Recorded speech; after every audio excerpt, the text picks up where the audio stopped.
A paz a todos. Eu faço parte do Ministério Jesus Saves e eu me chamo Ana Santos e nós estamos fazendo o estudo do Evangelho de João. Então nós vamos começar com a introdução de João. João, ele é o Evangelho do Filho de Deus.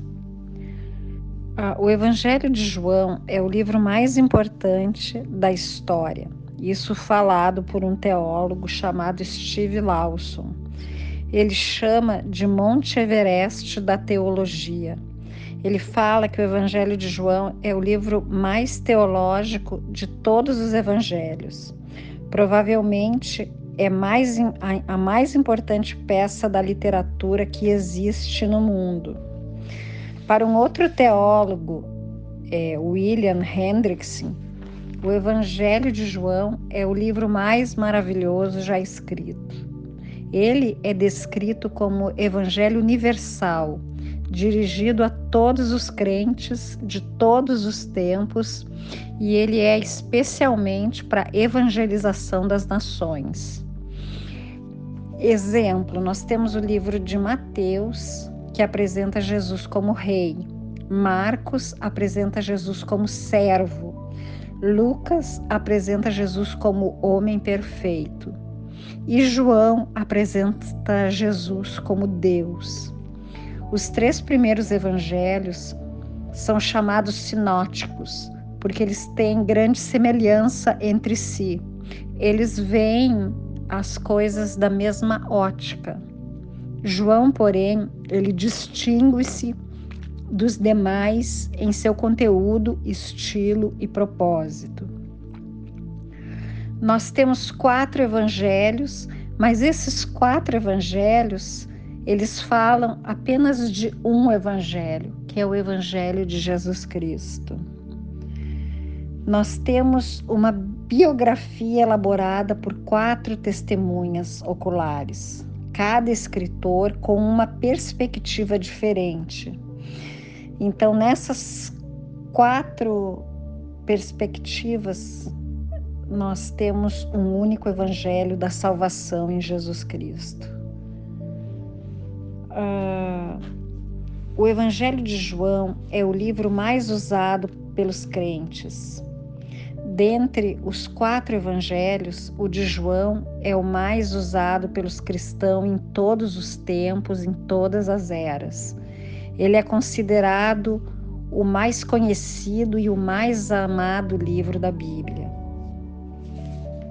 Junto com Pedro, Tiago e João, eles formam o grupo mais íntimo dos discípulos que estiveram com Jesus na ressurreição da filha de Jairo, na transfiguração, na sua angústia no jardim do Getsêmani. E dos 3, João era o mais íntimo de Jesus. Ele é conhecido como o discípulo amado. Foi João que reclinou-se sobre o peito de Jesus durante a ceia pascal. Foi ele que acompanhou seu Senhor ao julgamento quando os demais discípulos fugiram. De todos os apóstolos, ele foi o único que esteve ao pé da cruz para receber a mensagem do Senhor antes dele expirar, e cuidou da mãe dele após a morte de Jesus. Depois da ascensão de Cristo, João tornou-se um dos grandes líderes da Igreja de Jerusalém. De acordo com a tradição, João mudou-se para Éfeso, capital da Ásia Menor, onde viveu os últimos anos de sua vida como líder da igreja na região. Foi banido para a ilha de Patmos, no governo de Dominiciano, onde ele escreveu o livro de Apocalipse. Com a ascensão de Nerva, João recebeu a permissão para voltar a Éfeso, onde morreu aos 98 anos, no início do reinado de Trajano. João foi o único apóstolo de Jesus que morreu de morte natural. Os demais morreram martirizados. Paulo chama João, Tiago, seu irmão, e Pedro de colunas de Jerusalém, da igreja de Jerusalém.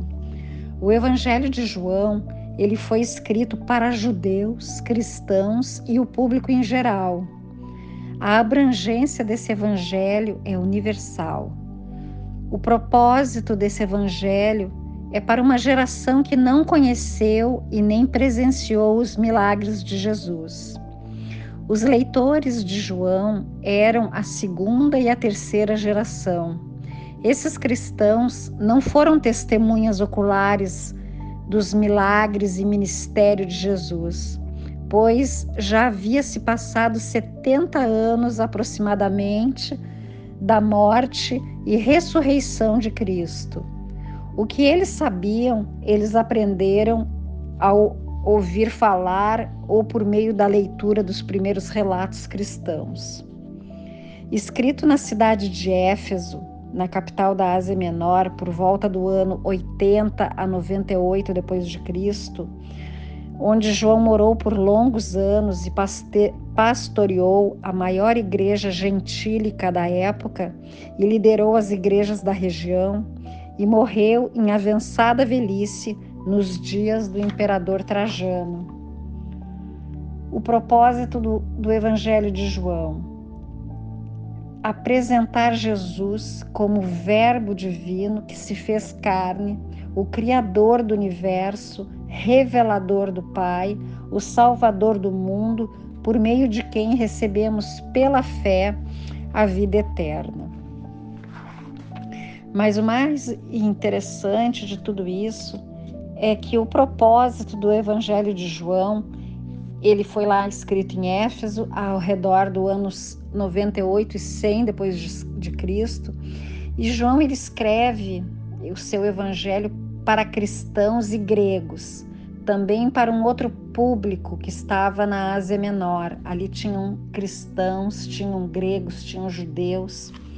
Havia também o surgimento no seio da igreja das heresias. Algumas pessoas cristãs, elas tinham pensamentos equivocados. Os gnósticos, eles acreditavam que Deus não tinha nada a ver com a criação do mundo. Por isso João inicia seu evangelho com essa ressonante afirmação: todas as coisas foram feitas por intermédio dele, e sem ele, nada do que foi feito se fez. João, capítulo 1, versículo 3. Por isso, insiste e que de tal maneira amou Deus o mundo, João 3,16. João, ele apresenta a doutrina cristã de Deus que fez o mundo e cuja presença inunda o mundo que fez. Alguns gnósticos diziam que Jesus não era divino em nenhum sentido real, que só era uma espécie de semideus, que estava mais ou menos distante do Deus verdadeiro. Outros afirmavam que Jesus não tinha um corpo real, sustentavam que Jesus era uma espécie de fantasma, sem carne nem sangue. Eles nunca poderiam ter dito: e o Verbo se fez carne. João, capítulo 1, versículo 14. João, ele insiste que Jesus veio em carne e declara que qualquer que negue este fato está movido pelo espírito do anticristo. Essa heresia, em particular, conhecida pelo nome de donecitismo, ela vem da palavra grega doken, que significa parecer, e se dá esse nome a essa heresia porque eles sustentavam que Jesus só parecia ser humano, ele era um espírito para eles. As crenças gnósticas, elas destruíam tanto a deidade como a humanidade de Cristo. Então João, quando ele escreve o Evangelho, principalmente o primeiro capítulo, que nós temos que estudar ele versículo por versículo, ele vem desmontando essas heresias, ele vem dizendo que Jesus é Deus, que ele era 100% humano e também era 100% divino. Então, à medida que nós vamos estudando, nós vamos ver como ele é diferente dos outros evangelhos, como ele vê o Senhor de uma maneira muito diferente, muito especial. Os outros têm uma outra visão de Jesus. Mateus vê Jesus como Messias, como Rei. Marcos vê Jesus como servo sofredor. E Lucas vê Jesus como o homem perfeito. E aí entra João e mostra para nós que Jesus, ele é o próprio Deus. Então vai ser bem gostoso a gente começar a estudar os capítulos de João. Vai ser tremendo a maneira como a gente vai estudar. Nós vamos destrinchar versículo por versículo, explicar cada versículo, e isso vai nos dar uma clareza para entender os demais evangelhos. Vocês fiquem com a paz, Deus abençoe, até a próxima aula.